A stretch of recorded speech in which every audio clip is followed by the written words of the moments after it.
साथियों, आज भारत मुक्ति मोर्चा और बहुजन क्रांति मोर्चा इन संगठनों के द्वारा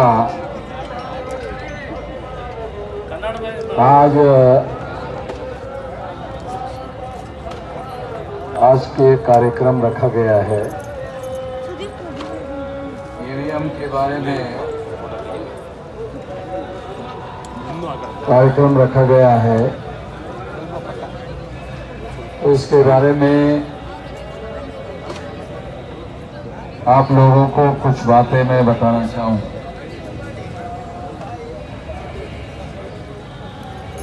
अगर आप लोगों की समस्या है, मैं हिंदी में आप लोगों को जो बात कहना चाहता हूँ आप लोगों को समझ में आती है तो मेरे कहने का कोई मतलब है। जो बातें मैं कह रहा हूँ या कह रहा हूँ वो बहुत ज़्यादा महत्वपूर्ण बातें हैं,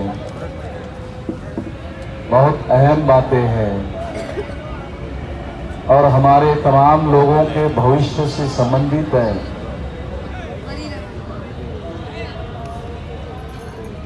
ये भविष्य से क्यों संबंधित है कि पहले हम लोग अपने वोटों के द्वारा एमएलए और एमपी चुनते थे, तो एमएलए और एमपी जो है वो सरकार बनाते थे। इसका मतलब ये है कि हम लोग अपने वोटों के द्वारा सरकार बनाते थे। अभी हमारे वोट ईवीएम मशीन के द्वारा चोरी किए जाते हैं और ईवीएम मशीन के द्वारा एमएलए और एमपी चुनवाए जाते हैं। जब हमारे वोटों के द्वारा एमएलए एमपी चुनवाए जाते थे तब भी हम लोगों को कोई पूछता नहीं था। अब तो हमारे वोटों के द्वारा लोगों को चुना ही नहीं जाएगा, अब तो ईवीएम मशीन के द्वारा चुना जाएगा। तो आप लोगों का भविष्य पूरी तरह से अंधेरे में गर्क हो गया। तो ये जो बातें मैं आप लोगों को बताना चाहता हूँ, अगर आप लोगों को हिंदी में समझ में नहीं आता है तो फिर मेरे कहने का कोई मीनिंग है नहीं, मेरे कहने का कोई मतलब है नहीं।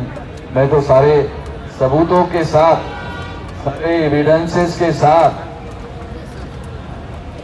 सुप्रीम कोर्ट के जजमेंट के साथ अपनी बात आप लोगों के सामने रखना चाहता हूँ। या सारे देश भर में मैं ऐसे ही कह रहा हूँ। तो यदि आपको, कितने लोगों को मैं जो हिंदी कह रहा हूँ उसको समझ में आता है? कितने लोगों को आता है? मतलब 100 में 2-3 लोगों को आता है। 97% लोगों को नहीं आता है। इसलिए ट्रांसलेशन करने वाला कोई आदमी हो जो मैं हिंदी में कहता हूँ तो वो आपकी जो मातृभाषा है कन्नड़, तो उसमें वो ट्रांसलेशन करे तब तो आप लोगों को बात समझ में आएगी। तो ये दूसरा मोबाइल ये ले लो, कोई भी करे, मैं कोई जानता नहीं हूँ कौन अच्छा करता है ट्रांसलेशन। जो हिंदी और कन्नड़ी दोनों बातें जानता हो वो कहे तो ज़्यादा बेहतर है, वो ट्रांसलेट करे तो ज़्यादा बेहतर है। तुम करोगे? ओके, अजीज करेगा। तो अजीज हमारा कार्यकर्ता है स्टेट लेवल का, पूर्णकालीन कार्यकर्ता रहा हुआ है, वो जानता है, हमारी विचारधारा भी जानता है, मुझे जानता है, मुझे पहचानता है।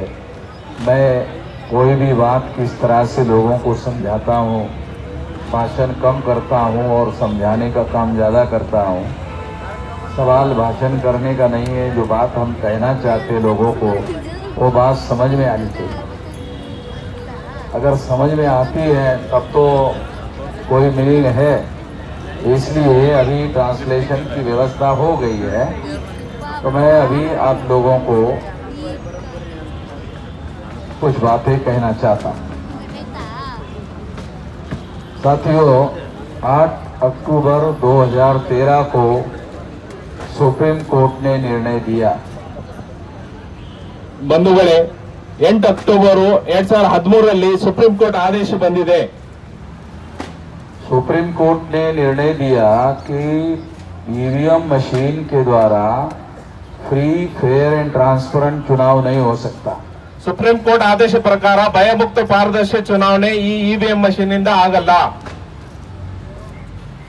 जब सुप्रीम कोर्ट कहता है कि ईवीएम मशीन के द्वारा फ्री, फेयर एंड ट्रांसपेरेंट चुनाव नहीं हो सकता, तो दूसरे लोगों को साबित करने की जरूरत नहीं है। ಯಾವಾಗ ಸುಪ್ರೀಂ ಕೋರ್ಟ್ ಆದೇಶ ಸುಪ್ರೀಂ ಕೋರ್ಟ್ ಈ ತರ ಹೇಳುತ್ತೆ ಪಾರದರ್ಶಿ ಭಯಮುಕ್ತ ಈ ಇವಿಎಂ ಇಂದ ಚುನಾವಣೆ ಆಗಲ್ಲ ಅಂದ್ರೆ ಬೇರೆಯವರಿಗೆ ಇದು ಸರಿ ಅಂತ ಸಾಬೀತುಪಡಿಸುವ ಅಗತ್ಯ ಇಲ್ಲ. सुप्रीम कोर्ट ने निर्णय देने के बाद, सुप्रीम कोर्ट ने जजमेंट देने के बाद भी कुछ लोग ऐसा मानते हैं कि ईवीएम मशीन में कोई गड़बड़ी नहीं होती है। ಸುಪ್ರೀಂ ಕೋರ್ಟ್ ಆದೇಶ ಆದ್ಮೇಲೂ ಸಹ ಸುಮಾರು ಜನ, ಕೆಲವು ಜನ ಹೇಳ್ತಾರೆ ಈ ಮಷೀನ್ ಇಂದ ಏನು ಗಲಭೆ ಆಗಲ್ಲ, ಏನು ಗಡಬಡಿ ಆಗಲ್ಲ ಅಂತ ಅರ್ಥ ಮಾಡ್ಕೊತಾ ಇದ್ದಾರೆ.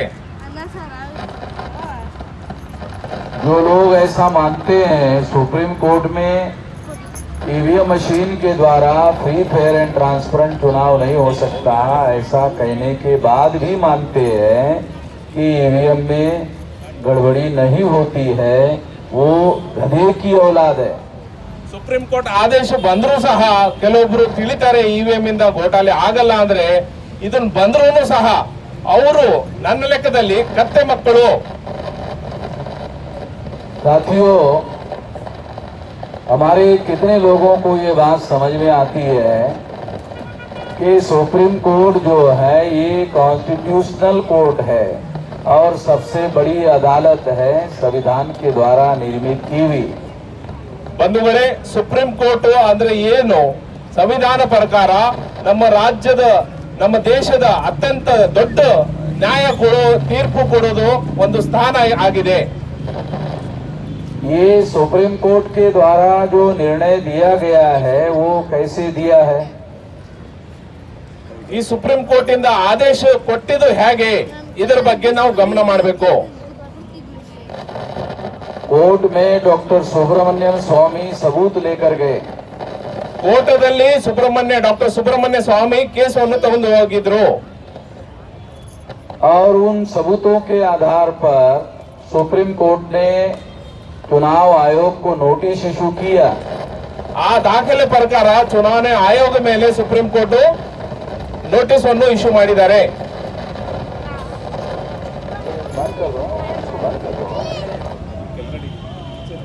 साथियों,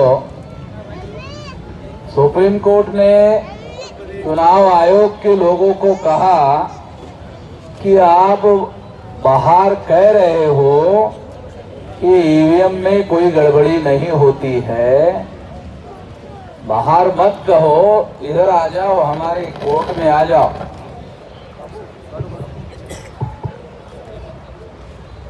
ಸುಪ್ರೀಂ ಕೋರ್ಟ್ ನಲ್ಲಿ ದಾಖಲೆ ಬಂದ ಮೇಲೆ ಚುನಾವಣಾ ಆಯೋಗಕ್ಕೆ ನೋಟಿಸ್ ಅನ್ನು ಕೊಟ್ಟಿದ್ದಾರೆ.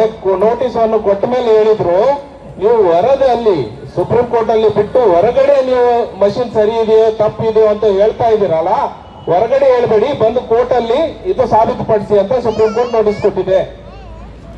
चुनाव आयोग सुप्रीम कोर्ट के बाहर ये कहता रहा, ये प्रचार करता रहा। अभी chief election commissioner Raju Kumar है और अभी कर्नाटक आया था, ಇಲೆಕ್ಷನ್ ಕಮಿಷನ್ ರಾಜು ಕುಮಾರ್ ಆಗಿದ್ದಾರೆ. ಅವರು ಇವತ್ತು ಈಗ ಇಲೆಕ್ಷನ್ ಕಮಿಷನ್ ರಾಜು ಕುಮಾರ್ ಇದ್ದಾರೆ, ಅವರು ಬೆಂಗಳೂರಿಗೂ ಸಹ ಬಂದಿದ್ರು.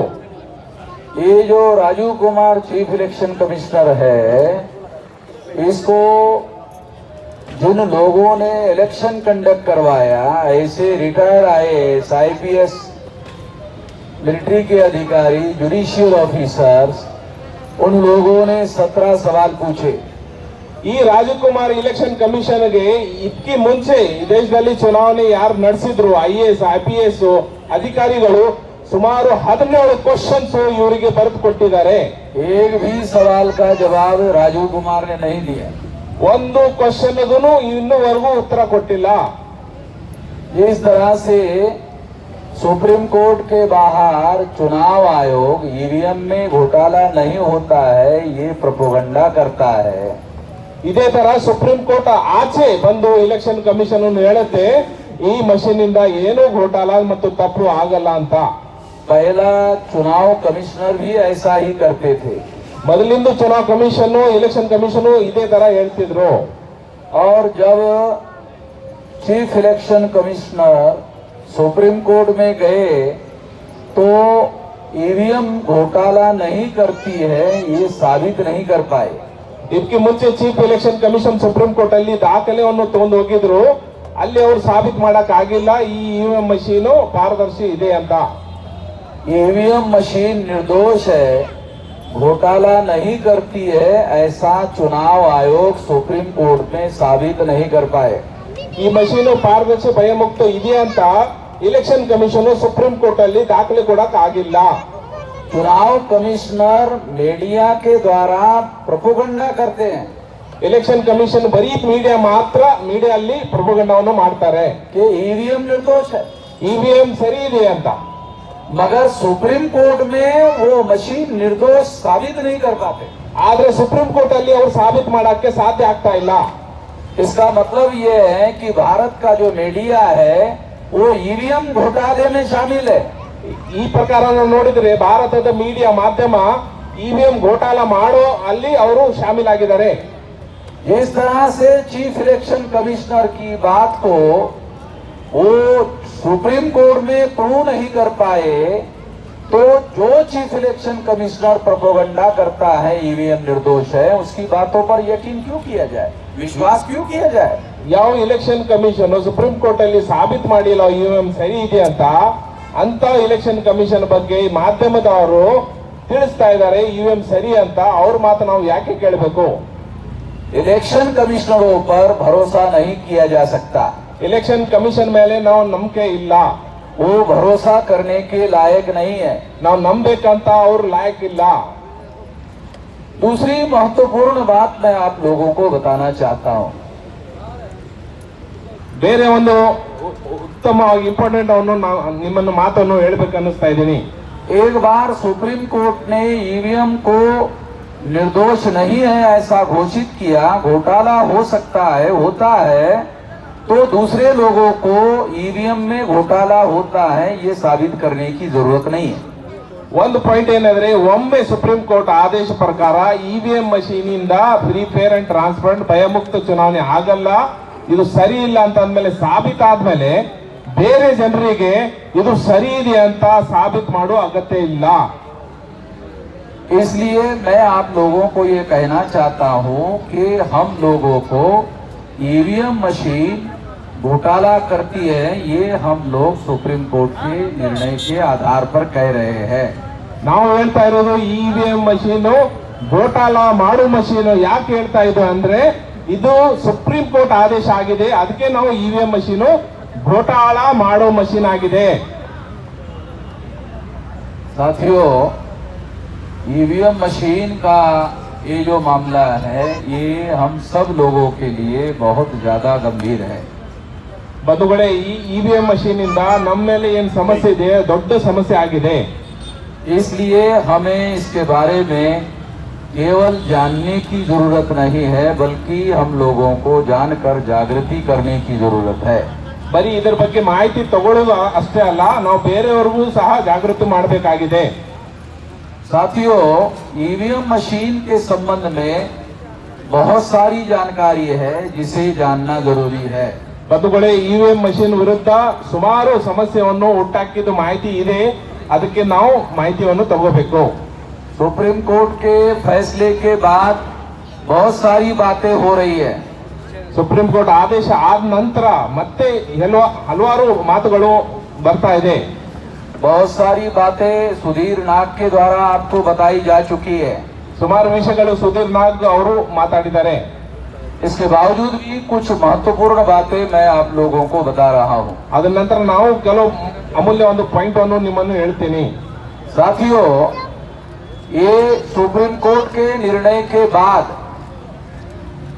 ಬಂಧುಗಳೇ, ಸುಪ್ರೀಂ ಕೋರ್ಟ್ ನ್ಯಾಯ ತೀರ್ಪು ಕೊಟ್ಟಿದ್ದ ನಂತರ जब ये मशीन सारे देश भर में लगाने की प्रक्रिया चली, ಇಡೀ ದೇಶದಲ್ಲಿ ಈ ಇವಿಎಂ ಮಷೀನು ಹಚ್ಚಬೇಕಂತ ಪ್ರೋಸೆಸ್ ನಡೀತು. 8 अक्टूबर 2013 के बाद 8 ಅಕ್ಟೋಬರ್ 2013 ನಂತರ चुनाव आयोग को आदेश देने के बावजूद भी, इलेक्शन कमीशनಗೆ ಆದೇಶ ತೀರ್ಪನ್ನು ಕೊಟ್ಟಿದ ನಂತರನೂ 2014 को चुनाव आयोग ने पेपर ट्रेल मशीन नहीं लगाया. 2014 election commission paper trial machine हच्चिಲ್ಲ. ये पेपर ट्रेल मशीन क्या है? ಈ ಪೇಪರ್ ಟ್ರಯಲ್ ಮಷೀನ್ ಅಂದ್ರೆ ಏನು? ये जानना बहुत जरूरी है. ಇದನ್ನ ನಾವು ಅರ್ಥ ಮಾಡ್ಕೋಬೇಕು. पेपर ट्रेल मशीन जानने के लिए मैं आपको चुनाव में वोटिंग शुरू से कैसे होता था वो आपको थोड़ा समझाना चाहता हूँ. ಪೇಪರ್ ಟ್ರಯಲ್ ಮಷೀನ್ ಅಂದ್ರೆ ಏನು, ಚುನಾವಣೆ ಪ್ರೋಸೆಸ್ ಹೇಗೆ ನಡೆಯುತ್ತೆ, ನಾವು ಅದರ ಬಗ್ಗೆ ನಾವು ತಿಳಿಸ್ತೀವಿ. पहले सबसे पहले आप लोग जब वोट करने के लिए जाते थे तो चुनाव आयोग के कर्मचारी आपको बैलेट पेपर देते थे. ಮೊದಲು ನೀವು ಚುನಾವಣೆ ವೋಟ್ ಹಾಕಕ್ ಹೋಗುತ್ತಿದ್ರೆ ಅಲ್ಲಿ ಚುನಾವಣೆ ಲಿಸ್ಟ್ ಅಲ್ಲಿ ನಿಮ್ಗೆ ಒಂದು ಪೇಪರ್ ಅನ್ನು ಕೊಡ್ತಿದ್ರು. मैं आपको बैलेट पेपर, ईवीएम मशीन और पेपर ट्रेल मशीन, ये 3 बातें हैं क्योंकि हमारे लोगों को सही जानकारी नहीं है. तो मैं आप लोगों को कंपेयर करके, तुलना करके, एक बैलेट पेपर है, एक ईवीएम मशीन है, एक पेपर ट्रेल मशीन है, ये तीन बातें हैं. ये तीनों बातों को कंपेयर करके आपको समझाना चाहता हूँ. ಇಲ್ಲಿ ಈ ವಿಷಯ ಅರ್ಥ ಮಾಡ್ಕೋಬೇಕಂದ್ರೆ ಒಂದು ಬ್ಯಾಲೆಟ್ ಪೇಪರ್ ಇದೆ, ಒಂದು ವಿವಿಪ್ಯಾಟ್ ಇದೆ, ಒಂದು ಇವಿಎಂ ಮಷೀನ್ ಇದೆ. ಈ ಮಾಹಿತಿಯನ್ನು ನಮ್ಮ ಜನರಿಗೆ ಬರಬೇಕು ಅಂತ ನಾವು ವಿಸ್ತಾರವಾಗಿ 3 ಪಾಯಿಂಟ್ ಬ್ಯಾಲೆಟ್ ಪೇಪರು, ಇವಿಎಂ ಮತ್ತು ವಿವಿಪ್ಯಾಟ್ ವಿಸ್ತಾರವಾಗಿ ನಿಮ್ಮನ್ನು ಮಾಹಿತಿಯನ್ನು ಕೊಡ್ತೀವಿ. सबसे पहले आप लोगों के द्वारा बैलेट पेपर में वोट डाला जाता था. ಮೊದಲು ನಾವು ಬ್ಯಾಲೆಟ್ ಪೇಪರ್ ಅಲ್ಲಿ ಚೀಟಿಯನ್ನು ವೋಟ್ ಹಾಕ್ತಿದ್ವು. जब आप वोट डालने के लिए बूथ पर जाते थे, ನಾವು ಬೂತ್ ವೋಟ್ ಹಾಕಕ್ಕೆ ಬೂತ್ ಅಲ್ಲಿ ಹೋದ್ರೆ चुनाव आयोग के कर्मचारी आपको बैलेट पेपर देते थे. ಚುನಾವಣೆ ಅಧಿಕಾರಿ ನಮ್ಮನ್ನು ಒಂದು ಚೀಟಿ ಕೊಡ್ತಿದ್ರು, ಬ್ಯಾಲೆಟ್ ಪೇಪರ್. तो बैलेट पेपर देने के बाद आप लोग देखते थे, ಬ್ಯಾಲೆಟ್ ಪೇಪರ್ ಕೊಟ್ಟ ನಂತರ ನಾವು ಲಿಸ್ಟ್ ಅಲ್ಲಿ ನೋಡ್ತಿದ್ವಿ. क्या देखते थे? ಏನ್ ನೋಡ್ತಿದ್ವಿ ನಾವು? कि कैंडिडेट के नाम क्या है, ಕ್ಯಾಂಡಿಡೇಟ್ ಹೆಸರು ಯಾರ್ಯಾರಿದ್ದಾರೆ. फिर उसके बाद देखते थे ಮತ್ತೆ ನಾವು ನೋಡ್ತಿದ್ವಿ कि कैंडिडेट के चुनाव निशान क्या है. ಆ ಕ್ಯಾಂಡಿಡೇಟ್ ಎಲೆಕ್ಷನ್ ನಿಂತವರು ಚಿಹ್ನೆಗಳು ಯಾವ್ಯಾವ ಇದೆ. तो आप देखते थे ನಾವು ನೋಡ್ತಿದ್ವಿ कि चुनाव निशान इस तरह से है. ಈ ಚಿಹ್ನವನ್ನು ಯಾವ್ಯಾವ ಇದೆ. गधा, ಕತ್ತೆ, घोड़ा, ಕುದುರೆ, सुअर, ಹಂದಿ, कुत्ता. ನಾಯಿ. ये एग्जाम्पल के लिए बता रहा हूँ. ಎಕ್ಸಾಂಪಲ್ ಗಾಗಿ ಅರ್ಥ ಮಾಡ್ಲಿ ಅಂತ ಹೇಳ್ತಾ ಇದೀವಿ ಯಾರ್ಯಾರು ನಿಂತಿದ್ದಾರಂತ. ये आप भी जानते हैं ऐसे चुनाव निशान नहीं होते. ನಿಮಗೂ ಗೊತ್ತು ಇಂಥ ಚಿಹ್ನನ್ನು ಯಾರು ತಗೊಳ್ಳಲ್ಲ, ಸುಮ್ಮನೆ ಎಕ್ಸಾಂಪಲ್ ಹೇಳ್ತಾ ಇದ್ವಿ. मैं भी जानता हूँ नहीं होते हैं. ನಮಗೂ ಗೊತ್ತು ಯಾರು ನಿಂದ್ರಲ್ಲ ಇಂಥ ಚಿಹ್ನ. मैं आपको एग्जाम्पल के लिए बता रहा हूँ. ಬರೀ ಎಕ್ಸಾಂಪಲ್ ನಿಮ್ಮನ್ನ ಅರ್ಥ ಆಗಕ್ಕೆ ನಾವು ಹೇಳ್ತಾ ಇದೀವಿ. फिर आप देखते थे ನೀವು ನೋಡ್ತಿದ್ರು किसको वोट दे, किसको वोट दे, किसको वोट दे, किसको वोट दे. चलो इस बार कुत्ते को वोट दे दिया जाए. ಯಾರಿಗೂ ಓಟ್ ಹಾಕ್ಬೇಕು, ಯಾರಿಗೂ ಓಟ್ ಹಾಕ್ಬೇಕು, ಯಾರಿಗೂ ಓಟ್ ಬೇಕು ನಾವು ನೋಡಿ ನೋಡಿ ಆಯ್ತು ಈ ಬಾರಿ ನಾಯಿಗೆ ಕೊಟ್ಬಿಡೋಣ ಅಂತ ಕೊಡ್ತೀವಿ. तो आप क्या करते थे उस समय मैं आपको कंपैरिजन करके समझा. उस समय फिर आप क्या करते थे, वो जो स्टैंप लगाने वाला स्टैंप होता था वो उठाते थे. अरे इसको इंक नहीं है, ನಾವು ಅವಾಗ ಚೀಟಿಯನ್ನು ನೋಡಿ ನಾಯಿಗೆ इंक नहीं है, फिर क्या करते थे आप? इंक जो है ऐसा, हाँ हाँ लग गया। ಆ ಸೀಲ್ ಹೊಡೆಯುವಾಗ ಸೀಲಿಗೆ ನಾವು ಇಂಕವನ್ನು ತಿಕ್ಕಿ ತಿಕ್ಕಿ ನೋಡಿದ್ಮೇಲೆ ಈಗ ರೆಡಿ ಆಗಿದೆ ಅಂತ. लग गया। फिर उसके बाद आप क्या करते थे? कुत्ता कहाँ है, कुत्ता कहाँ? हाँ हाँ हाँ है। तो इस तरह से ये कुत्ते के ऊपर आप जो है ये ऐसा लगाते थे।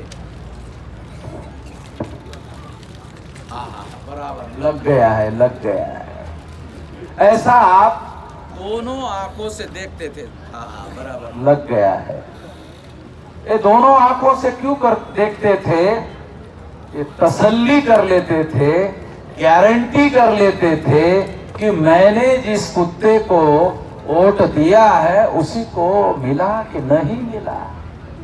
ಈ ಎರಡು ಕಣ್ಣಿಂದ ನಾವು ಸಮಾಧಾನ ಮಾಡ್ಕೋತಿದ್ದೆವು. ಆ ಸೀಲನ್ನು ಇಂಕನ್ನು ತಿಕ್ಕಿ ತಿಕ್ಕಿ ನಾನು ಯಾವ ನಾಯಿಗೆ ಕೊಡ್ತಾ ಇದ್ದೀನಿ ಅದು ಒತ್ತಿದೆ ಇಲ್ಲೋ ಅಂತ ಸರಿಯಾಗಿ ಸಮಾಧಾನ ಮಾಡಿ ಸೀಲ್ ಹೊಡಿತಿದ್ದೆವು. फिर आपको गारंटी होती थी, ಮತ್ತೆ ನಮಗೆ ಗ್ಯಾರಂಟಿ ಆಗ್ತಿತ್ತು ಇವರಿಗೆ ಸೀಲ್ ಬಿದ್ದಿದೆ ಓಟ್ ಬಿದ್ದಿದೆ ಅಂತ. गारंटी के बाद वैसा इसको फोल्ड करते थे। ಗ್ಯಾರಂಟಿ ಆದ್ಮೇಲೆ ಆ ಚೀಟಿಯನ್ನು ನಾವು ಫೋಲ್ಡ್ ಮಾಡ್ತಿದ್ದೆವು. फोल्ड करते थे। ಫೋಲ್ಡ್ ಮಾಡಿದ ನಂತರ फोल्ड करने के बाद में ಫೋಲ್ಡ್ ಮಾಡಿದ ನಂತರ फिर इसको छोटा करते थे। ಮತ್ತೆ ಅದಕ್ಕೆ ಫೋಲ್ಡ್ ಮಾಡಿ ಚಿಕ್ಕದನ್ನು ಮಾಡ್ತಿದ್ದೆವು. छोटा करने के बाद वोट डालते थे ಆ ಚಿಕ್ಕದಾದ್ಮೇಲೆ ಆ ಬಾಕ್ಸ್ ಅನ್ನು ಡಬ್ಬಿಯಲ್ಲಿ ಹಾಕ್ತಿದ್ದೆವು. और बैलेट बॉक्स में डाल देते थे ಆ ಬ್ಯಾಲೆಟ್ ಬಾಕ್ಸ್ ಅಲ್ಲಿ ನಾವು ಚೀಟಿಯನ್ನು ಹಾಕ್ತಿದ್ದೆವು. और आप निश्चिंत होते थे ನೀವು ಹಾಕಿದ್ಮೇಲೆ ಸಮಾಧಾನ ಆಗ್ತಿತ್ತು, ನಾನು ಓಟ್ ಹಾಕಿದ್ದೀನಪ್ಪ. और निश्चिंत होकर घर में जाते थे। ಸಮಾಧಾನ ಮಾಡ್ಕೊಂಡು ನಾವು ಮನೆಗೆ ಬಂದ್ಬಿಡ್ತಿದ್ದೆವು. कि मैंने जिस कुत्ते को वोट दिया मेरा वोट उस कुत्ते के नाम पर जमा हो गया है। ನಾ ಯಾವ ನಾಯಿಗೆ ಓಟ್ ಕೊಟ್ಟಿದ್ದೀನಿ ಅದೇ ನಾಯಿಗೆ ಮುಟ್ಟಿದೆ ಅಂತ ಹೋಗಿ ನಾವು ಮನೆಗೆ ಸೇರ್ತಿದ್ದೆವು. अब बैलेट पेपर हो गया, अभी ईवीएम आ गया। ಬ್ಯಾಲೆಟ್ ಮುಗಿದ ನಂತರ ಈಗ ಇವಿಎಂ ಮಷಿನ್ ಬಂದಿದೆ. ईवीएम आने के बाद आपने ईवीएम पर बटन दबाया। ಇವಿಎಂ ಬಂದ್ಮೇಲೆ ನಾವು ಬಟನ್ ಅನ್ನು ಪ್ರೆಸ್ ಮಾಡ್ತೀವಿ. उसमें कमल का फूल है, पंजा है, हाथी है, साइकिल है। आपने जिस किसी पर भी बटन दबाया, ಆ ಮಷೀನ್ ಅಲ್ಲಿ ನಾವು ನೋಡಿದ್ರೆ ಚಿಹ್ನೆಗಳು, ಹೂವ ಇದೆ, ಕೈ ಇದೆ, ಫೂಲ್ ಇದೆ, ಆಣೆ ಇದೆ, ಬೇರೆ ಬೇರೆ ಚಿಹ್ನೆಗಳು ಇದೆ. 2004 में सबसे पहले सारे देश भर में ये मशीन लगी। 2004ರಲ್ಲಿ ಇಡೀ ದೇಶದಲ್ಲಿ ಈ ಮಷೀನ್ ಅನ್ನು ಹಚ್ಚಿದ್ದು. जब 2004 में सबसे पहले लगी, 2004ರಲ್ಲಿ ಮೊದಲು ಈ ಇವಿಎಂ ಮಷೀನ್ ಬಂತು. बटन दबाने के बाद आंखों से दिखाई नहीं देता था। ಆ ಬಟನ್ ನ ಒತ್ತಿದ್ರೆ ಕಣ್ಣಿಗೆ ನಮ್ಮನ್ನು ಕಾಣ್ತಿದ್ದಿಲ್ಲ. 2004 में आपने बटन दबाया मगर दिखाया नहीं जाते था आपको। 2004ರಲ್ಲಿ ನಾವು ಬಟನ್ ಅನ್ನು ಒತ್ತಿದ್ವು, ಆದ್ರೆ ನಮಗ್ ಕಣ್ಣಿಗೆ ಕಂಡಿಲ್ಲ ಅದು. मान लो आपने कमल के फूल पर दबाया, ಅರ್ಥ ಮಾಡ್ಕೊಳ್ಳಿ, ನಾವು ಕಮಲ್ಗೆ ನಾವು ವೋಟ್ ಅನ್ನು ಕೊಟ್ಟಿದ್ವು, दिखता नहीं था। ಕಾಣ್ತಿದ್ದಿಲ್ಲ ನಮ್ಮನ್ನ. आपने हाथी पर दबाया, ನೀವು ಆಣೆ ಮೇಲೆ ಒತ್ತಿದ್ರಿ, दिखता नहीं था। ಕಾಣ್ತಿದ್ದಿಲ್ಲ. साइकिल पर लगाया, ಸೈಕಲ್ ಚಿನ್ನದ ಮೇಲೆ ನಾವು ಒತ್ತಿದ್ವು ಬಟನ್, दिखता नहीं था। ಅವಾಗೂ ಕಾಣ್ತಿದ್ದಿಲ್ಲ. 2004 में ईवीएम मशीन ऐसी थी। 2004ರಲ್ಲಿ ಇವಿಎಂ ಮಷೀನ್ ಈ ತರ ಇತ್ತು. बैलेट पेपर में आप दोनों आंखों से देखते थे ಬ್ಯಾಲೆಟ್ ಪೇಪರ್ ಅಲ್ಲಿ ನಾವು ಎರಡು ಕಣ್ಣಿಂದ ನೋಡಬಹುದಿತ್ತು. और इंश्योर करते थे, ನಂಬಿಕೆಯನ್ನು ವಿಶ್ವಾಸವನ್ನು ಇಟ್ಕೊತಿದ್ದೆವು, गारंटी करते थे। ಗ್ಯಾರಂಟಿಯನ್ನು ಇರ್ತಿತ್ತು. मगर ईवीएम मशीन में आंखों से दिखाई नहीं देता था। ಆ ಇವಿಎಂ ಮಷೀನ್ ಅಲ್ಲಿ ಎರಡು ಕಣ್ಣಿಂದ ನೋಡಕ್ಕೆ ಆಗ್ತಾ ಇಲ್ಲ. जब नहीं दिखाई देता था ಗೊತ್ತಾಗ್ತಿದ್ದಿಲ್ಲ. तो वोटर क्या करता था? ಆ ವೋಟರ್ನು ಏನ್ ಮಾಡ್ತಿದ್ದ? वोटर क्या करता था? ಅವಾಗ ನಮ್ಮ ವೋಟರ್ಸ್ ಏನ್ ಮಾಡ್ತಿದ್ರು? अरे कहाँ गया भाई, मेरा वोट कहाँ गया, दिख नहीं रहा है, ನಾವು ಹುಡುಕ್ತಿದ್ವಿ, ವೋಟ್ ಕಾಣ್ತಿಲ್ಲ दिख ನಮ್ಮನ್ನ, नहीं रहा है, कहाँ गया। ಎಲ್ಲಿ ಹೋಯ್ತು ಅಂತ ಗೊತ್ತಿದ್ದಿಲ್ಲ. तो चुनाव आयोग का कर्मचारी आता, इलेक्शन कमीशन ಕೆಲಸ ಮಾಡೋರು ಅಲ್ಲಿ ಬರ್ತಿದ್ರು. जब वो इधर उधर देखता तो चुनाव आयोग का कर्मचारी आता और उसको कहता हो गया। ನಾವು ಆ ಕಡೆ ಈ ಕಡೆ ತಿರುಗಿ ನೋಡಿದ್ಮೇಲೆ ಇಲೆಕ್ಷನ್ ಕಮಿಷನ್ ಅವರು ವೋಟ್ ಹಾಕೋರು ಬಂದು ಈ ಕಡೆ ನೋಡಿದ್ಮೇಲೆ ಆಯ್ತು, ಹೋಗು ನಿಂದು ವೋಟ್ ಆಯ್ತು. वोटर उसको कहता हो गया, हो गया। इधर जा। ನಾವು ವೋಟರ್ ಅವ್ರು ಕೇಳಿದ್ಮೇಲೆ ಆಯ್ತಾ ನಂದು ಓಟು ಆಯ್ತು ಹೋಗು ಈ ಕಡೆಯಿಂದ ಬಂದ್ಯಾ ಈ ಕಡೆಯಿಂದ ಹೋಗು ಅಂತ ಹೇಳಿದ್ರು. तो वो अनिश्चित होकर, जैसे बैलेट पेपर में निश्चित होकर घर में जाता था, अब के बार वो अनिश्चित होकर जा, पता नहीं साला किसको मेरा वोट जमा हो गया। ಬ್ಯಾಲೆಟ್ ಪೇಪರ್ ಅಲ್ಲಿ ನಮ್ಗೆ ನಂಬಿಕೆ ಇತ್ತು ನಾವು ಕೊಟ್ಟಿದ್ದು ಓಟು ಸರಿಯಾಗಿದೆ ಅಂತ, ಈ ಮಷೀನ್ ಇಂದ ಕನ್ಫ್ಯೂಸ್ ಆಗಿ ಮನೆಗೆ ಹೋಗ್ತೀವಿ. ऐसा कंफ्यूज होकर वो घर में जाता। ಕನ್ಫ್ಯೂಸ್ ಮಾಡ್ಕೊಂಡು ನಾವು ಯಾಕೆ ಹೋಯ್ತು ಇಲ್ಲೋ ಅವನಿಗೆ ಗೊತ್ತಿದ್ದು ಇಲ್ಲೋ ಅಂತ ಕನ್ಫ್ಯೂಸ್ ಮಾಡಿ ಮನೆಗೆ ಹೋಗ್ತಿದ್ವಿ. क्योंकि उसके आंखों से दिखाई नहीं देता था। ಯಾಕೆಂದ್ರೆ ಅವನಿಗೆ ಕಣ್ಣಿಗೆ ಕಾಣ್ತಿದ್ದಿಲ್ಲ ಅದು. ऐसा 2004 में हुआ, ಈ ತರ 2004 ಆಯ್ತು. ऐसा 2009 में हुआ, ಇದೇ ತರ 2009 ಆಯ್ತು. 2004 में अटल बिहारी को हरवाया कांग्रेस ने, 2004 ಅಟಲ್ ಬಿಹಾರಿ ವಾಜಪೇಯಿ ಅವರು ಸೋಲಿಸಿದ್ರು ಕಾಂಗ್ರೆಸ್. 2009 को अडवाणी को हरवाया, 2009 ಅಡ್ವಾಣಿ ಅವ್ರಿಗೂ ಸೋಲಿಸಿದ್ರು. तो अडवाणी को बड़ा हैरानी हुई ಅಡ್ವಾಣಿಗೆ ಚಿಂತೆ ಆಯ್ತು, कि ऐसे कैसे हो गया, ಈ ತರ ಯಾಕೆ ಆಯ್ತು ಅಂತ. मुझे चुनाव तो नहीं हारना चाहिए था, ನಾನು ಇಲೆಕ್ಷನ್ ಸೋತಿದೆ ಯಾಕೆ, कैसे हो गया। ಯಾವ ತರ ಆಯ್ತು. तो उसने छानबीन करवाई, ಅವ್ರು ರಿಸರ್ಚ್ ಮಾಡಿದ್ರು, ತಪಾಸಣೆ डॉक्टर ಮಾಡಿದ್ರು. सुब्रमण्यम स्वामी की मदद ली, ಡಾಕ್ಟರ್ ಸುಬ್ರಹ್ಮಣ್ಯ ಸ್ವಾಮಿ ಹೆಲ್ಪ್ ಅನ್ನು ತಗೊಂಡ್ರು. JVL नरसिंहराव की मदद ली, ಜೀವಲ್ ನರಸಿಂಹರಾವ್ ಅವರು ಹೆಲ್ಪ್ ತಗೊಂಡ್ರು. तो उनसे पता चला ಅವರಿಂದ ಗೊತ್ತಾಯ್ತು कि EVM में घोटाला हुआ। EVM ಇಂದ ಘೋಟಾಲೆ ಆಗಿದೆ. इसलिए अडवाणी ने ऐलान किया ಅದಕ್ಕಾಗಿ ಅಡ್ವಾಣಿ ಅವರು ಐಲಾನ್ ಮಾಡಿದ್ರು, कि सारे देश भर में रथ यात्रा निकालूंगा। ಇಡೀ ದೇಶದಲ್ಲಿ ರಥಯಾತ್ರೆ ಮಾಡುವ. अडवाणी के पास जब भी कोई समस्या आती थी वो रथ यात्रा ही निकालता था। ಅಡ್ವಾಣಿ ಅವ್ರ ಮುಂದೆ ಯಾವುದೋ ಸಮಸ್ಯೆ ಬಂದ್ರೆ ಅವ್ರು ಬರೀ ರಥಯಾತ್ರೆಯನ್ನು अगर ತೆಗೆದಿದ್ರು. उसको मंदिर बनाना है तो रथ यात्रा, ಅಗರ್ ಮಂದಿರ್ ಮಾಡ್ಬೇಕಾದ್ರೂ ರಥಯಾತ್ರೆ ಮಾಡ್ತಿದ್ರು. पाकिस्तान पर हमला करना है तो रथ यात्रा, ಪಾಕಿಸ್ತಾನ ಮೇಲೆ ದಾಳಿ ಮಾಡಿದ್ರು ರಥಯಾತ್ರೆ युद्ध ಮಾಡ್ತಿದ್ರು. करना है तो रथ यात्रा, ಮೂತ್ರತ್ರಗೂ ರಥಯಾತ್ರೆ ಮಾಡ್ತಿದ್ರು. चुनाव में घोटाला हुआ तो रथ यात्रा। ಚುನಾವಣೆಯಲ್ಲಿ ಘೋಟಾಲೆ ಆದರೂ ರಥಯಾತ್ರೆ ಮಾಡ್ತಿದ್ರು. जैसे ही अडवाणी ने घोषणा किया, ಯಾವಾಗ ಘೋಷಣೆ ಮಾಡಿದ್ರು ಅಡ್ವಾಣಿ ಅವರು, सेंट्रल में कांग्रेस की सरकार थी, ಸೆಂಟ್ರಲ್ ಅಲ್ಲಿ ಕಾಂಗ್ರೆಸ್ ಸರ್ಕಾರ ಇತ್ತು. कांग्रेस सरकार चिंता में पड़ गई ಕಾಂಗ್ರೆಸ್ ಸರ್ಕಾರಕ್ಕೆ ಚಿಂತೆ ಆಯ್ತು. कि अडवाणी जी बड़े नेता है, ಅಡ್ವಾಣಿ ದೊಡ್ಡ ನೇತಾ ಆಗಿದ್ದಾರೆ, यदि सारे देश भर में घूमेंगे ಇಡೀ ದೇಶದಲ್ಲಿ ಅಡ್ಡಾಡಿದ್ರೆ और EVM का घोटाला बताएंगे EVM ಅಲ್ಲಿ ಆಗಿದ್ದು ಹಗರಣವನ್ನು ಹೇಳಿದ್ರೆ तो कांग्रेस के जिले के दफ्तरों में आग लग सकती है ಕಾಂಗ್ರೆಸ್ ಪ್ರತಿ ಜಿಲ್ಲೆಯಲ್ಲಿ ಆಫೀಸ್ ಅಲ್ಲಿ ಬೆಂಕಿಯನ್ನು ಬಿಡಬಹುದು. और कांग्रेस के लिए बहुत बड़ा हालात खराब हो सकते हैं। ಕಾಂಗ್ರೆಸ್ ಮೇಲೆ ದೊಡ್ಡ ಸಮಸ್ಯೆಯನ್ನು ಬರುತ್ತೆ. इतने में डॉक्टर सुब्रमण्यम स्वामी ने ಅದಕ್ಕಾಗಿ ಡಾಕ್ಟರ್ ಸುಬ್ರಹ್ಮಣ್ಯ ಸ್ವಾಮಿ ಅವರು सुप्रीम कोर्ट में केस दायर कर दिया, ಸುಪ್ರೀಂ ಕೋರ್ಟ್ ಅಲ್ಲಿ ಕೇಸನ್ನು ತಂದು ಆದ್ರು. नोटिस इशू हो गया, ನೋಟಿಸ್ ಇಶ್ಯೂ ಆಯ್ತು. केंद्र सरकार को नोटिस मिला, ಕೇಂದ್ರ ಸರ್ಕಾರಕ್ಕೆ ನೋಟಿಸ್ ಅನ್ನು ಬಂತು. नोटिस मिलने के बाद सरकार और चिंता में पड़ गई। ನೋಟಿಸ್ ಸಿಕ್ಕ ನಂತರ ಅವ್ರು ಮತ್ತೆ ಇವರಿಗೆ ಚಿಂತೆ ಆಯ್ತು. सुप्रीम कोर्ट ने ಸುಪ್ರೀಂ ಕೋರ್ಟ್ ದಲ್ಲಿ डॉक्टर सुब्रमण्यम स्वामी के सारे सबूत ಡಾಕ್ಟರ್ ಸುಬ್ರಹ್ಮಣ್ಯ ಸ್ವಾಮಿಯಿಂದ ಎಲ್ಲಾ ದಾಖಲೆಯನ್ನು ನೋಡಿ कांग्रेस की सरकार को भेजे। ಕಾಂಗ್ರೆಸ್ ಸರ್ಕಾರನ್ನು ಕಳಿಸಿದ್ರು. कांग्रेस ने सबूतों को देखा ಕಾಂಗ್ರೆಸ್ ಅನ್ನು ಆ ಎಲ್ಲಾ ದಾಖಲೆಯನ್ನು ನೋಡಿದ್ರು. तो कांग्रेस को समझ में आया कि हमारा घोटाला पकड़ा गया है। ಕಾಂಗ್ರೆಸ್ಗೆ ಅವಾಗ ಗೊತ್ತಾಯ್ತು ನಾವು ಮಾಡಿದ ಹಗರಣವನ್ನು ಸಿಕ್ಕಿದೆ. जब कांग्रेस को घोटाला पकड़ा गया पता चला ಕಾಂಗ್ರೆಸ್ಗೆ ಗೊತ್ತಾಯ್ತು ಈ ಹಗರಣವನ್ನು ಸಿಕ್ಕಿದೆ ಅಂತ, तो उन्होंने इसको रोकने की कोशिश की। ಇದಕ್ಕೆ ಅವರು ಹಗರಣಕ್ಕೆ ಸ್ಟಾಪ್ ಮಾಡ್ಬೇಕಂತ ಪ್ರಯತ್ನ ಮಾಡಿದ್ರು. अडवाणी जी को रोकने की कोशिश की ಅಡ್ವಾಣಿಜಿ ಅವ್ರಿಗೆ ನಿಲ್ಲಿಸಬೇಕಂತ ಪ್ಲಾನ್ ಮಾಡಿದ್ರು. और अडवाणी को रोकने के लिए सुषमा स्वराज और अरुण जेटली के पास गए, ಅಡ್ವಾಣಿಯನ್ನು ನಿಲ್ಲಿಸಬೇಕಂದ್ರೆ ಸುಷ್ಮಾ ಸ್ವರಾಜ್ ಮತ್ತು ಅರುಣ್ ಜೇಟ್ಲಿ ಅವರ ಹತ್ರ ಹೋದ್ರು. जो बीजेपी के बड़े नेता थे दूसरे नंबर के, ಬಿಜೆಪಿ ದೊಡ್ಡ ಲೀಡರ್ ಇದ್ರು ಸೆಕೆಂಡ್ ನಂಬರ್. मगर उन्होंने ऐसा करने से मना कर दिया। ಆದ್ರೆ ಅವರು ಹೇಳಿದ್ರು ಈ ತರ ಮಾಡಬೇಡಿ ನೀವು ಅಂತ. तो कांग्रेस की चिंता और बढ़ गई। ಕಾಂಗ್ರೆಸ್ ಚಿಂತೆಯಲ್ಲಿ ಮತ್ತೆ ಬಿತ್ತು. तो कांग्रेस ने सोचा क्या किया जाए, ಕಾಂಗ್ರೆಸ್ ಚಿಂತೆ ಮಾಡ್ತಾ ಇದ್ರು ಈಗ ಏನ್ ಮಾಡ್ಬೇಕಂತ. अडवाणी जी को कौन चुप करा सकता है। ಅಡ್ವಾಣಿಜಿಗೆ ಸುಮ್ಮನೆ ಇರಕ್ಕೆ ಹೇಳೋರು ಯಾರು. तो कांग्रेस को लगा अडवाणी जी को केवल RSS के लोग चुप करा सकते हैं, ಅಡ್ವಾಣಿಜಿ ಸುಮ್ಮನೆ ಇರ್ಬೇಕಂತ ಹೇಳೋರು ಮಾತ್ರ RSS ದವರು. क्योंकि अडवाणी जी बहुत बड़े नेता थे। ಯಾಕಂದ್ರೆ ಅಡ್ವಾಣಿಜಿ ದೊಡ್ಡ ಲೀಡರ್ ಇದ್ರು. इसलिए कांग्रेस के लोग RSS के पास गए। ಕಾಂಗ್ರೆಸ್ ದವರು RSS ಹತ್ರ ಹೋದ್ರು. वैसे कांग्रेस का RSS वालों के पास पहले से अच्छा संबंध था। ಕಾಂಗ್ರೆಸ್ ಮತ್ತು RSS ಸಂಬಂಧ ಒಳ್ಳೇದಿದೆ. कांग्रेस वाले RSS के पास गए ಕಾಂಗ್ರೆಸ್ ದವರು RSS ಹತ್ರ ಹೋದ್ರು.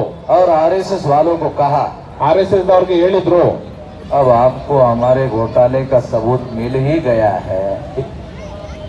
अब अगर आपको हमारे घोटाले का सबूत मिल ही गया है ಈಗ ನಾವು ಮಾಡಿದ್ದು ಹಗರಣವನ್ನು ನಿಮಗೆ ಗೊತ್ತಾಗಿದೆ ದಾಖಲೆಯನ್ನು, तो हम भी आपको कबूल करते हैं कि हमने घोटाला किया, ನಾವು ಎಕ್ಸೆಪ್ಟ್ ಮಾಡ್ತೀವಿ ನಾವು ಈ ಹಗರಣವನ್ನು ಮಾಡಿದೀವಿ ಅಂತ. मगर हम आपको अनुरोध करना चाहते हैं ನಾವು ನಿಮ್ಮಿಂದ ರಿಕ್ವೆಸ್ಟ್ ಮಾಡ್ತೀವಿ, कि यदि अडवाणी जी रथ यात्रा निकालेंगे ಇದ್ರೆ ಅಡ್ವಾಣಿ ಅವರು ಯಾತ್ರಾ ಮಾಡಿದ್ರೆ और ईवीएम को नंगा करेंगे, ಇವಿಎಂ ಬರೆ ಬೀಟ್ಲು ಮಾಡಿದ್ರೆ, यदि ऐसा हुआ ಈ ತರ ಆದ್ರೆ देश खतरे में पड़ेगा, ಇಡೀ ದೇಶದಲ್ಲಿ ಸಮಸ್ಯೆ ಉಂಟಾಗುತ್ತೆ. देश को बचाना होगा। ದೇಶಕ್ಕೆ ಸೇವೆ ಮಾಡಬೇಕಾಗಿದೆ, ಕಾಪಾಡಬೇಕಾಗಿದೆ. आरएसएस ने कहा देश को बचाएंगे, RSS ಅವರು ಹೇಳಿದ್ರು ಆಯ್ತು ದೇಶಕ್ಕೆ ನಾವು ಕಾಪಾಡುವ, अडवाणी जी को रोकेंगे, ಅಡ್ವಾಣಿಗೆ ನಿಲ್ಲಿಸುವ, हमें क्या फायदा होगा? ನಮಗೆ ಲಾಭ ಸಿಗಬಹುದು ಅಂತ ಕಾಂಗ್ರೆಸ್ ಅವರು ಹೇಳಿದ್ರು. कांग्रेस के लोगों ने अडवाणी को कहा, आरएसएस को कहा कि आप कह रहे हमें क्या फायदा होगा, आपको फायदा होगा, देश बचेगा। ಕಾಂಗ್ರೆಸ್ ಅವರು ಹೇಳಿದ್ರು ನಿಮಗೆ ಲಾಭ ಆಗ್ಬೇಕಂದ್ರೆ RSS ಅವರು ಕೇಳಿದ್ಮೇಲೆ ಕಾಂಗ್ರೆಸ್ ಅವರು ಹೇಳಿದ್ರು ನಿಮಗೆ ಈ ದೇಶ ಸೇವೆ ಆದ್ರೆ ನಿಮಗೆ ಲಾಭ ಆಗತ್ತೆ. आरएसएस ने कांग्रेस को कहा, आरएसएस ने कांग्रेस को कहा, RSS ಅವರು ಕಾಂಗ್ರೆಸ್ ಅವ್ರಿಗೆ ಹೇಳಿದ್ರು ये जो देशभक्ति का नारा है ना हम लोगों का, आरएसएस वाला राष्ट्रभक्ति का, SC ST OBC को गधा बनाने का कार्यक्रम है। ಈ ದೇಶಭಕ್ತಿದು ಸ್ಲೋಗನ್ ಏನಿದೆಯಲ್ಲ, ನಮ್ಮ SC ST OBCಗೆ ಭಕ್ತರು ಮಾಡಕ್ಕೆ ಕತ್ತೆ ಮಾಡಕ್ಕೆ ಒಂದು ಸ್ಲೋಗನ್ ಇದೆ. ये हमने दूसरों को गधा बनाने के लिए कार्यक्रम बनाया, ಈ ಸ್ಲೋಗನ್ ಅನ್ನು ನಾವು ಬೇರೆಯವರಿಗೆ ಕತ್ತೆ ಕುದುರೆ ಮಾಡಕ್ಕೆ ಕಾರ್ಯಕ್ರಮ ಮಾಡಿದೀವಿ. हम गधा नहीं बनने वाले, ನಾವು ಕತ್ತೆ ಕುದುರೆ ಆಗಲ್ಲ, हमने दूसरों को गधा बनाने के लिए कार्यक्रम बनाया। ನಾವು ಬೇರೆಯವರು ಆಗ್ಬೇಕಂತ ಮಾಡಿದ್ದು ಕಾರ್ಯಕ್ರಮ ಇದು. आप वही बात हमको बता रहे हो। ಅದೇ ಮಾತು ನಮ್ಮನ್ನ ಯಾಕೆ ಹೇಳ್ತಾ ಇದ್ದೀರಾ ನೀವು ಅಂತ. अरे देश का फायदा होगा, ठीक है, हमारा फायदा क्या होगा? ದೇಶದ ಲಾಭ ಆಗ್ಲಿ, ಆದ್ರೆ ನಮ್ಮ ಲಾಭ ಏನಾಗ್ಬೇಕಂತ ಕೇಳಿದ್ರು. तो कांग्रेस ने आरएसएस को कहा, ಕಾಂಗ್ರೆಸ್ ಅವರು RSS ಅನ್ನು ಕೇಳಿದ್ರು सरकार हमारी है, ಸರ್ಕಾರ ನಮ್ದಿದೆ, चीफ इलेक्शन कमिश्नर हमने बनाया है, ಚೀಫ್ ಇಲೆಕ್ಷನ್ ಕಮಿಷನ್ ನಾವು ಮಾಡಿದ್ವು, चीफ इलेक्शन कमिश्नर के नियंत्रण में सारे देश की मशीनरी है, ಚೀಫ್ ಇಲೆಕ್ಷನ್ ಕಮಿಷನರ್ ಒಳಗಡೆನೆ ಎಲ್ಲಾ ಸಿಸ್ಟಮ್ ಬರುತ್ತೆ. 2014 का चुनाव जीत लो, 2014 ಚುನಾವಣೆ ನೀವು ಗೆಲ್ಲಿ. हमने 2 बार घोटाला करके सरकार बनाई, ನಾವು 2 ಬಾರಿ ಘೋಟಾಲ ಮಾಡಿ ಸರ್ಕಾರ ಮಾಡಿದೀವಿ. आप 1 बार घोटाला वाली सरकार बना लो। ನೀವು ಒಮ್ಮೆ ಘೋಟಾಲ ಮಾಡಿ ಹಗರಣ ಮಾಡಿ ಸರ್ಕಾರ ಮಾಡಿ. कांग्रेस ने आरएसएस को कहा, ಕಾಂಗ್ರೆಸ್ ದವರು RSS ದವ್ರಿಗೆ ಹೇಳಿದ್ರು, आरएसएस ने कांग्रेस को कहा, RSS ದವರು ಕಾಂಗ್ರೆಸ್ ದವ್ರಿಗೆ ಹೇಳಿದ್ರು अरे आपने 2 बार घोटाला करके सरकार बनाई, ನೀವು 2 ಬಾರಿ ಹಗರಣ ಮಾಡಿ ಸರ್ಕಾರ ಮಾಡಿದ್ರಿ, आप हमको 1 बार घोटाला से सरकार बनाने के लिए, ಬರೀ ನಾವು ಒಮ್ಮೆ ಮಾಡ್ಬೇಕಾ ಅಂತ RSS ದವ್ರು ಕೇಳಿದ್ರು. ये बराबरी की बात नहीं है। ಇದು ಸರಿಯಾಗಿ ಆಗಲ್ಲ. कांग्रेस ने आरएसएस को कहा आप बहुत राष्ट्रभक्त लोग हैं, ಕಾಂಗ್ರೆಸ್ ದವರು RSS ದವ್ರಿಗೆ ಹೇಳಿದ್ರು ನೀವು ಎಲ್ಲ ರಾಷ್ಟ್ರಭಕ್ತ ಆಗಿದ್ದೀರಾ, देशभक्त लोग हैं, ದೇಶಭಕ್ತರ ಜನ ಇದ್ದೀರಾ. हम कांग्रेस के लोग तो 2 नंबरी लोग, ನಾವು ಕಾಂಗ್ರೆಸ್ ಜನ 2 ನಂಬರ್ ಜನ ಇದ್ದೀವಿ. भ्रष्टाचार और कांग्रेस का बहुत नजदीकी संबंध है, ಭ್ರಷ್ಟಾಚಾರ ಮತ್ತು ಕಾಂಗ್ರೆಸ್ ರಿಲೇಷನ್ ಚೆನ್ನಾಗಿದೆ. कांग्रेस और भ्रष्टाचार, ಕಾಂಗ್ರೆಸ್ ಮತ್ತು ಭ್ರಷ್ಟಾಚಾರ, और भ्रष्टाचार और कांग्रेस ಭ್ರಷ್ಟಾಚಾರ ಮತ್ತು ಕಾಂಗ್ರೆಸ್ 2 नहीं है, 2 ಬೇರೆ ಬೇರೆ ಅಲ್ವಾ, एक ही है। ಒಂದೇ ಇದೆ. तो आप ऐसा समझने की कोशिश करो, ಈ ತರ ನೀವು ಈ ವಿಷಯವನ್ನು ಅರ್ಥ ಮಾಡ್ಕೊಳ್ಳಿ.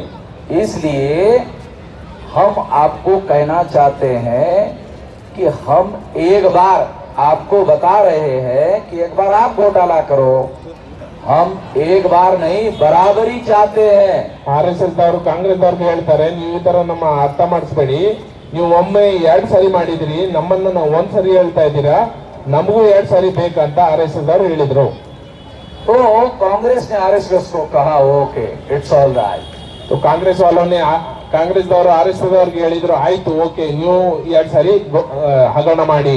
हमने 2004 में घोटाला किया, ನಾವು 2004 ಮಾಡಿದೆವು. हमने 2009 में घोटाला किया, 2009 ಮಾಡಿದೆವು. 2 बार हमने सरकार बनाई, 2 ಸಾರಿ ನಾವು ಸರ್ಕಾರವನ್ನು ರಚನೆ ಮಾಡಿದೆವು. 2 बार तुम घोटाला कर लो, 2 ಸಾರಿ ನೀವು ಹಗರಣ ಮಾಡಿ ಸರ್ಕಾರ ಮಾಡಿ, तुम सरकार बना लो, ನೀವೇ ಸರ್ಕಾರ ನಡೆಸಿ. ऐसा कांग्रेस और RSS के बीच में समझौता हुआ. ಇದೇ ತರ ಕಾಂಗ್ರೆಸ್ ಮತ್ತು RSS ಅಲ್ಲಿ ಸಮझौता ಮತ್ತು ಅಗ್ರಿಮೆಂಟ್ ಆಗಿದೆ. और 2014 के चुनाव में 2014 ಚುನಾವಣೆಯಲ್ಲಿ कांग्रेस ने RSS को बीजेपी को जितवा दिया. ಕಾಂಗ್ರೆಸ್ದವರು RSS ಮತ್ತು ಬಿಜೆಪಿಗೆ ಗೆಲ್ಲಿಸಿದ್ದು 2014 ಇಲೆಕ್ಷನ್ ಅಲ್ಲಿ. मैं ये खास बात आपको बताना चाहता हूँ. ನಾವೊಂದು ಇಂಪಾರ್ಟೆಂಟ್ ವಿಷಯವನ್ನು ಹೇಳ್ಬೇಕಂತ ಇದೆ. 2014 के चुनाव में RSS ने नरेंद्र मोदी को प्रधानमंत्री पद का कैंडिडेट बनाया. 2014 ಬಿಜೆಪಿಗೆ ಪ್ರಧಾನಮಂತ್ರಿ ನರೇಂದ್ರ ಮೋದಿಗೆ ಕ್ಯಾಂಡಿಡೇಟ್ ಅನ್ನು ಘೋಷಣೆ ಮಾಡಿದ್ರು. नरेंद्र मोदी के पहले, ನರೇಂದ್ರ ಮೋದಿ ಮುಂಚೆ भाजपा के सबसे बड़े नेता ಬಿಜೆಪಿಯಲ್ಲಿ ದೊಡ್ಡ ನಾಯಕರು अडवाणी और अटल बिहारी, ಅಡ್ವಾಣಿ ಮತ್ತು ಅಟಲ್ ಬಿಹಾರಿ दोनों मिलके ಎರಡು ಸೇರಿ इलेक्शन कैंपेन चलाते थे. ಇಲೆಕ್ಷನ್ ಕ್ಯಾಂಪೇನ್ ಚಲಾಯಿಸಿದ್ರು. मगर ये 186 से ज्यादा सीटें कभी नहीं जितवा पाए. ಯಾವತ್ತು ಅವರು 189 ಕ್ಯಾಂಡಿಡೇಟ್ 186 कैसे बना रहा है? ಕ್ಯಾಂಡಿಡೇಟ್ ಅವ್ರು ಗೆಲ್ಸಕ್ಕಾಗಿಲ್ಲ. कनाडा में 6 का 9 होता है क्या? 86 6 का 9 तो नहीं होता है. 180 पूछे 186 सीटों से ज्यादा अटल बिहारी अडवाणी चुनाव नहीं जितवा पाए. 186क्ಕಿಂತ ಜಾಸ್ತಿ ಅಡ್ವಾಣಿಯನ್ನು ಯಾವತ್ತೂ ಚುನಾವಣೆ ಸೀಟ್ ಗೆಲ್ಲಿಸಲಿಲ್ಲ. मगर जैसे ही ईवीएम का घोटाला बीजेपी के साथ जुड़ गया, ಯಾವ ಈ ಹಗರಣ EVM ಜೊತೆ और नरेंद्र मोदी को प्रधानमंत्री पद का कैंडिडेट बनाया. क्या हुआ? बिजली का क्या हुआ? करंट गया? देखो कहाँ है? ये है ना. हेलो हेलो, ये है साहब.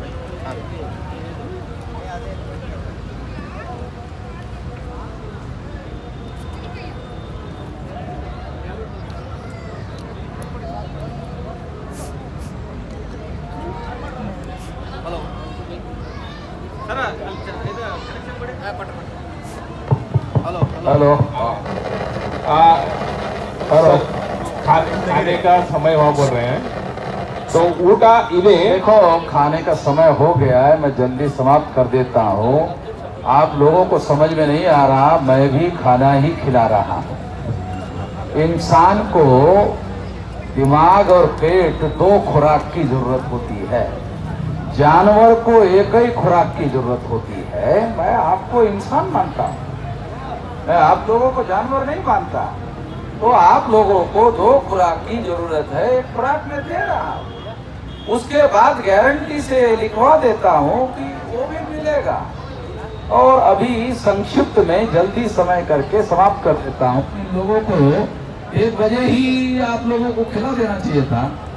खैर साथियों, मैं आपको ये बता रहा था कि नरेंद्र मोदी के नेतृत्व में ईवीएम घोटाला जुड़ने के बाद, हेलो हेलो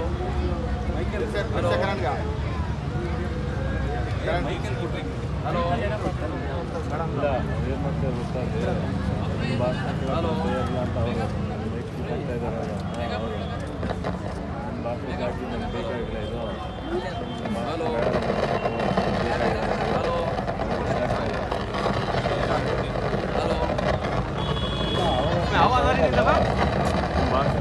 ಸರ್ ಇದು ರಿಮೂವ್ ಮಾಡಿ. ಇವಾಗ ಮೈಕ್ ಇತ್ತಲ್ಲ ರಿಮೂವ್ ಮಾಡಿ, ಆ ಮೈಕ್ ರಿಮೂವ್ ಮಾಡಿ. ಅದೇ ಸೌಂಡ್ ಅದು.